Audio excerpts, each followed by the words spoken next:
So welcome to WordPress course chapter 1। इस video में हम वर्डप्रेस इंट्रोडक्शन की बात करेंगे, जो कि एक मैं आपको ब्रीफ से इंट्रोडक्शन दूंगा। और फिर हम डोमेन सब डोमेन को देखेंगे, होस्टिंग सर्वर के बारे में देखेंगे, वो होता क्या है, एसएसएल सर्टिफिकेट्स क्या होते हैं, cPanel का एक हम ओवरव्यू करेंगे। तो सबसे पहले बात करें वर्डप्रेस क्या है। तो वर्डप्रेस एक कंटेंट मैनेजमेंट सिस्टम है, इसको CMS भी कहते हैं। एक प्लेटफॉर्म है बेसिकली जिस पे आप वेबसाइट डेवलप कर सकते हैं। बस इसका इतनी सी डेफिनेशन है। जिस तरह शॉपिफाई है आपके पास, या फिर विक्स है, या फिर और प्लेटफॉर्म्स हैं जिसके आप प्लेटफॉर्म पे वेबसाइट क्रिएट कर सकते हैं। तो वर्डप्रेस भी एक उसी तरह एक प्लेटफॉर्म है और ये फ्री टू यूज़ है और हम इस पे वेबसाइट क्रिएट कर सकते हैं। और मज़े की बात यह है कि जो भी आप वेबसाइट क्रिएट करेंगे आप उसको ईज़िली मोबाइल फ्रेंडली भी होती हैं, और अगर कहीं पे कुछ अलाइनमेंट्स वगैरह का इशू हो तो वो आप इजीली विदाउट कोडिंग इसको सॉल्व कर सकते हैं। तो वर्डप्रेस एक प्लेटफॉर्म है जहाँ पे आप वेबसाइट क्रिएट कर सकते हैं। उसके बाद हम बात करेंगे डोमेन नेम। डोमेन नेम क्या होती है? अब जिस तरह ये एक ब्लॉग है, ठीक है, ये हमारा ब्लॉग है ऑनलाइन इन्फो स्टूडियो का। तो इसमें जो डोमेन नेम है वो आप अगर आप URL देखें, इसको URL कहते हैं, ये जो हमारे पास वेबसाइट का एड्रेस होता है। तो डोमेन नेम जो ये हमारी वेबसाइट का नेम और .com, इस हिस्से को हम डोमेन नेम कहते हैं। इसमें ये www इंक्लूड नहीं होता, सिर्फ ये जो हिस्सा है onlineinfostudio.com, ये एक डोमेन नेम है, ठीक है। और ये कहाँ से परचेज़ करना है? ये मल्टीपल वेबसाइट्स हैं, आप उनसे परचेज़ कर सकते हैं। अब मैं जो वेबसाइट यूज़ करता हूँ वो है नेमचीप, और इनकी आप डोमेन नेम अगर आपने परचेज़ करनी है, आप यहाँ पे डोमेन नेम सर्च में जाएं और यहाँ पे कुछ भी अपने ब्रांड का जो भी आपका ब्रांड नेम है, आप इसको चेक कर सकते हैं कि ये डोमेन अवेलेबल है कि नहीं। फॉर एग्ज़ाम्पल, अगर मैं यहाँ पे लिखूँ ऑनलाइन वर्डप्रेस कोर्स.com, ठीक है, फॉर एग्ज़ाम्पल अगर हमने ये डोमेन नेम लिखी, इसको अगर मैं सर्च करूँगा तो आप यहाँ पे ये मुझे सिस्टम बताएगा कि ये डोमेन नेम अवेलेबल है कि नहीं। अगर अवेलेबल हुई तो ये मुझे इसकी प्राइस बता देगा, जो कि नॉर्मली $7 to $8 की होती है। तो ये देखें, ये ऑनलाइन वर्डप्रेस कोर्स.com अवेलेबल है डोमेन, ये आपको $10 पर ईयर की मिलेगी, ठीक है। अगर आप इसको परचेज़ करना चाहते हैं तो आप इसको ऐड टू कार्ट करके अपना पेमेंट डिटेल्स ऐड करें और परचेज़ कर लें। और हमें एक डोमेन नेम चाहिए होती है वेबसाइट बनाने के लिए, और एक हमें सर्वर चाहिए होता है। ज़ाहिर सी बात है, हमें एक सर्वर चाहिए जो कि जहाँ पे हम अपनी वेबसाइट की फाइल्स रखें, ताकि हम दुनिया के किसी भी मुल्क में उसको एक्सेस कर सकें। वर्डप्रेस आप ऑफलाइन भी डाउनलोड कर सकते हैं। यहाँ पे अगर wordpress.org की वेबसाइट पर जाएँ तो यहाँ पे गेट वर्डप्रेस का बटन होगा, आप इसको क्लिक करेंगे तो आप अपने कंप्यूटर पे यहाँ पे ऑफलाइन भी डाउनलोड कर सकते हैं। लेकिन ये भी फॉर प्रैक्टिस पर्पस के लिए हम आप सब कह लें कि लोग यूज़ करते हैं, लेकिन ये सिर्फ आप ही इसको एक्सेस कर सकते हैं। यानी कि आपके कंप्यूटर में जो इंस्टॉल्ड है, इसको सिर्फ आप ही एक्सेस कर सकते हैं, ये ऑनलाइन नहीं जाएगी। अपनी वेबसाइट को ऑनलाइन करने के लिए हमें सर्वर की ज़रूरत होती है, जो कि आप किसी भी जो होस्टिंग कंपनी है, नेमचीप है, गोडैडी है, फिर होस्टिंगर है, आप कहीं से भी परचेज़ कर सकते हैं। अगर मैं इनके होस्टिंग प्लान्स में जाऊं तो ये शेयर्ड होस्टिंग हमें यहाँ पे चाहिए होती है। होस्टिंग में हम देखेंगे इनके कौन से प्लान्स हैं। तो शेयर्ड होस्टिंग में हमारे पास ये स्टेलर है, स्टेलर प्लस है, डिफरेंट प्लान्स हैं। आप इसमें प्लान कोई भी देख के आप परचेज़ कर सकते हैं। यहाँ पे एक चीज़ देखें कि जब मैं होस्टिंग को देखता हूँ तो यहाँ पे शेयर्ड होस्टिंग भी है और वर्डप्रेस होस्टिंग भी है, VPS होस्टिंग भी है, मतलब ये डिफरेंट कैटेगरीज़ हैं। तो वर्डप्रेस होस्टिंग भी आप परचेज़ कर सकते हैं। वर्डप्रेस होस्टिंग बेसिकली सिर्फ और सिर्फ वर्डप्रेस के लिए है, ठीक है। उसमें आप और डिफरेंट प्लेटफॉर्म्स की यानी कि आप लारावेल की या फिर रिएक्ट की, एंगुलर की, जावास्क्रिप्ट, ये वाली जो फाइल्स हैं, ये वाली वेबसाइट्स जो हैं, उनको होस्ट नहीं कर सकते। तो अगर आप शेयर्ड होस्टिंग लेंगे तो शेयर्ड होस्टिंग में आप जो मर्ज़ी प्लेटफॉर्म की वेबसाइट यहाँ पे होस्ट करें, Node.js की वेबसाइट भी चल जाएगी, PHP की वेबसाइट भी चल जाएगी, लारावेल, रिएक्ट, एंगुलर, जो जिस मर्ज़ी प्लेटफॉर्म में आप वेबसाइट बनाएं तो यहाँ पे आप उसको होस्ट कर सकते हैं, ठीक है। तो ये हो गया होस्टिंग। हमें होस्टिंग सर्वर चाहिए होता है अपनी वेबसाइट को होस्ट करने के लिए। अब इसके बाद थे SSL सर्टिफिकेट्स। अब जो नेमचीप की अगर आप होस्टिंग की बात करें तो इनकी होस्टिंग में जो SSL सर्टिफिकेट्स ऑलरेडी इंक्लूडेड है।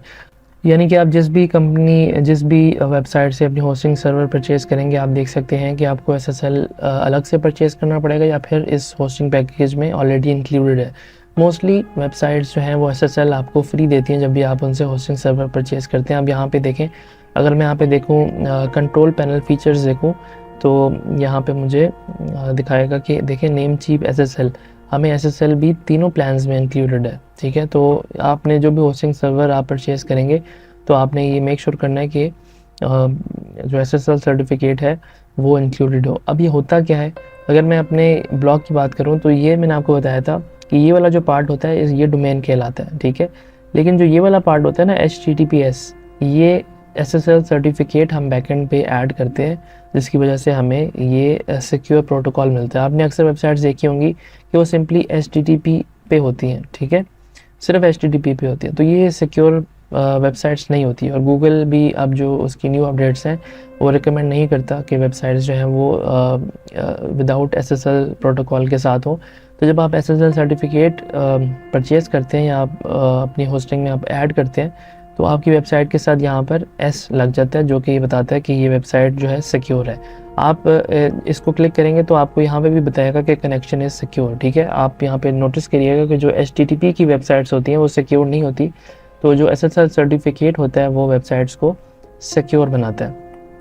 अब यहाँ पे हमने ऑलरेडी जो होस्टिंग सर्वर परचेज़ किया हुआ है, तो मैं यहाँ पे डैशबोर्ड में जाता हूँ। तो नेम ज़िप का अगर आप डैशबोर्ड देखें तो यहाँ पे वो आपको डोमेन नेम दिखाएगा। तो डोमेन नेम बता रहा है कि ये आपकी डोमेन नेम है और हम डोमेन नेम को मैनेज कर सकते हैं यहाँ पे जो भी सेटिंग्स होंगी। और उसके अलावा अगर मैं सी पैनल को देखूँ या सर्वर को देखूँ, तो यहाँ पे मैं इसको सी पैनल में जा सकता हूँ, सर्वर को मैनेज कर सकता हूँ। और यहाँ पे आप देखेंगे पॉजिटिव SSL भी इस वेबसाइट पे जो है एक्टिव है और ये उसकी एक्सपायरेशन डेट है जो भी है। तो ये है कि जब आप सर्वर परचेज़ करते हैं और डोमेन परचेज़ करेंगे तो आपको SSL सर्टिफिकेट भी मिल जाएगा। लेकिन आपको इस कोर्स के लिए कोई भी परचेज़ करने की ज़रूरत नहीं है।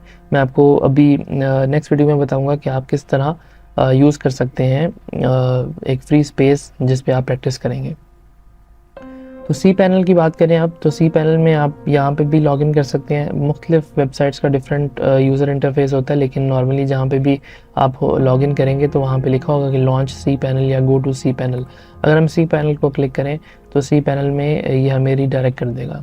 अब सी पैनल को कंट्रोल पैनल कहते हैं, ठीक है। कंट्रोल पैनल में बेसिकली वेबसाइट के तमाम फीचर्स होते हैं, जो भी आप किसी भी वेबसाइट का जो बैकएंड होता है आप इसको वो समझ लें। अब देखें यहाँ पे सी पैनल में सबसे पहले राइट साइड पे तो मुझे वो IP डिटेल्स और सर्वर की यूजेज वगैरह सारे कुछ बता देगा। अब यहाँ पे डिफरेंट सेक्शंस बने हुए हैं, यहाँ पे डिफरेंट हमें वो स्क्रिप्ट्स दिखा रहा है, फिर फाइल्स दिखा रहा है, ठीक है। फाइल मैनेजर में हमारी सारी फाइल्स होती हैं, जो भी डायरेक्टरी होती है वेबसाइट की वो सारा कुछ हम फाइल मैनेजर से एक्सेस कर सकते हैं। आप बैकअप क्रिएट कर सकते हैं। ईमेल्स के सेक्शन में है तो यहाँ पे ईमेल अकाउंट क्रिएट कर सकते हैं और ईमेल जो है उसको राउट कर सकते हैं, ईमेल फॉरवर्डिंग कर सकते हैं और बेसिकली जो भी ईमेल से रिलेटेड चीज़ें हैं वो आप इस सेक्शन से हैंडल कर सकते हैं। उसके बाद जो डेटाबेसेस हैं, डेटाबेस बेसिकली एक कह लें कि स्टोरेज होती है, जो भी आपकी वेबसाइट का डाटा होता है वो सारा कुछ डेटाबेस में स्टोर होता है। लेकिन वर्डप्रेस के केस में आपको कोई डेटाबेस बनाने की ज़रूरत नहीं है, सारा कुछ जो है वो ऑटोमेटिकली होता है। वो हम नेक्स्ट वीडियो में देखेंगे कि किस तरह। फिर नेक्स्ट सेक्शन जो है वो डोमेन का सेक्शन है। आप यहाँ से आप देखें यहाँ पे जो ये एक डोमेन है ऑनलाइन इन्फो स्टूडियो, ये ऑलरेडी इस सी पैनल के साथ कनेक्टेड है। अगर मैं एक और डोमेन बनाना चाहता हूँ तो मैं डोमेन में जाके एक न्यू डोमेन भी ऐड कर सकता हूँ, ठीक है। तो यहाँ मैं जितनी चाहूँ डोमेन ऐड कर सकता हूँ इस ऑप्शन के ज़रिए। फिर उसके बाद सिक्योरिटी वाले सेक्शन में देखें हम SSL सर्टिफिकेट्स को यहाँ पे देख सकते हैं और जितने भी वेबसाइट की सिक्योरिटी से रिलेटेड चीज़ें हैं वो यहाँ पे सारी शो होंगे और इनको हम वन बाय वन सब कुछ एक गो थ्रू करेंगे। उसके बाद मैट्रिक्स में हम देख सकते हैं हमारी वेबसाइट के विजिटर्स कितने आए हैं, स्टैट्स वगैरह जो आप कह लें कि हम रिसोर्सेज कितने यूज़ कर रहे हैं, ये इस सेक्शन में हम वो देख सकते हैं। फिर जो सॉफ्टवेयर वाला सेक्शन है इसमें हम जो भी हमने स्क्रिप्ट्स डाउनलोड की होती हैं हम उनको यहाँ पे कह लें कि मैनेज कर सकते हैं, कस्टमाइज़ कर सकते हैं इस सेक्शन में। और एडवांस स्पीड में जो है वो हम लोग कैशे को देख सकते हैं या क्रॉन जॉब्स वगैरह होते हैं, ये बेसिकली जो PHP के होते हैं या डिफरेंट कोडिंग वाले जो प्रोजेक्ट्स होते हैं ये उनमें ज़्यादा यूज़ होता है। और प्रेफरेंसेस में हम पासवर्ड वगैरह जो भी है चेंज कर सकते हैं। तो ये एक ओवरव्यू है सी पैनल का। हम इन सब चीज़ों को बारी बारी डिस्कस भी करेंगे, लेकिन बेसिकली जो मोस्टली यूज़ होती हैं वो सारी चीज़ें यूज़ नहीं होती। आप ज़्यादातर यूज़ करेंगे फाइल मैनेजर, उसके बाद हम यूज़ करेंगे ईमेल अकाउंट्स, उसके बाद हम यूज़ करेंगे डोमेन्स और हम एक और चीज़ यूज़ करेंगे SSL TLS और वर्डप्रेस मैनेजर बाय सॉफ्टेक्लस। बस हम ये चीज़ें यूज़ करेंगे। बाकी आप देखेंगे कि ये सारी चीज़ें हम डिस्कस तो करेंगे होती हैं, लेकिन इनका इतना यूजेज आपको किसी भी प्रोजेक्ट में देखने को नहीं मिलेगा। अगर आप इनको यूज़ करना चाहते हैं तो देख लें। आप जिस तरह देखें फ़ाइल मैनेजर जो है ये हमें एक फ़ाइल मैनेजर ओपन करके दे देगा कि जो भी वेबसाइट की डायरेक्टरीज़ हैं, फाइल्स हैं, वो हमें सारी कुछ यहाँ पे देखें फ़ोल्डर्स जितने भी हैं वो हमें डायरेक्टरी शो कर देगा।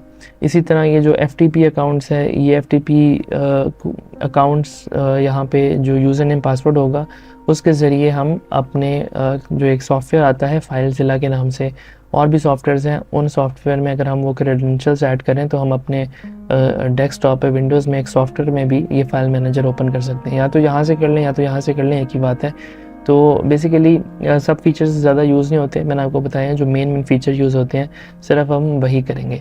अब नेक्स्ट वीडियो में हम देखेंगे कि आप वर्डप्रेस को इंस्टॉल किस तरह करेंगे, और वर्डप्रेस का जो डैशबोर्ड है उसको हम एक गो थ्रू करेंगे कि कौन कौन से ऑप्शंस होते हैं। और अभी हम डिटेल में नहीं जाएंगे, डिटेल में सब ऑप्शंस को हम तब देखेंगे जब हम किसी प्रोजेक्ट पे काम कर रहे होंगे। अभी मैं सिर्फ आपको गो थ्रू ओवरव्यू बता रहा हूँ। तो ये आपको मैंने बताया कि डोमेन नेम क्या होती है, होस्टिंग सर्वर क्या होता है, SSL सर्टिफिकेट क्यों यूज़ होता है, और cPanel में ये जो मेन इंपॉर्टेंट चीज़ें हैं ये कौन सी होती हैं और इनका मकसद क्या होता है। तो नेक्स्ट वीडियो में हम लोग इनको डिटेल में डिस्कस करेंगे।